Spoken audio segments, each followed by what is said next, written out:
Story time. The Visitor. Late one night, Mark was sitting alone in his living room scrolling through his phone. The house was quiet, too quiet, except for the occasional creak of the floorboards. He lived in an old rundown house on the outskirts of town, far enough from neighbors to feel isolated, but close enough to hear the occasional sound of distant traffic. Suddenly, the doorbell rang. Mark frowned. It was past midnight. Who could possibly be at the door at this hour? He peered through the peephole, but there was no one standing outside. He checked again. Still nothing.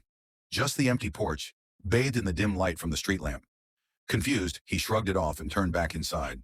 But just as he was about to sit down, the doorbell rang again. Louder this time. Mark's curiosity got the better of him, and he cautiously opened the door, fully expecting to find nothing. But there, standing in the dark, was a tall figure dressed in a long coat.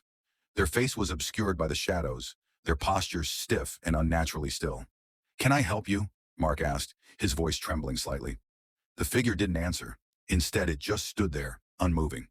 Mark's heart began to race. He felt the hairs on the back of his neck rise, but he couldn't look away. The figure stepped forward slowly, making no sound on the ground. It was now only inches away from Mark. But the strange thing was, he didn't feel the cold night air. He felt nothing. No breeze, no chill. With a trembling hand, he reached out to touch the figure's arm. But before his fingers could make contact, it vanished into thin air, leaving only a lingering coldness in the doorway. Frozen in place, Mark stood there, staring into the empty night. The doorbell had stopped ringing. There was no sign of the figure, but when he turned around to go back inside, he noticed something strange, a set of wet footprints leading from the door to the middle of the living room.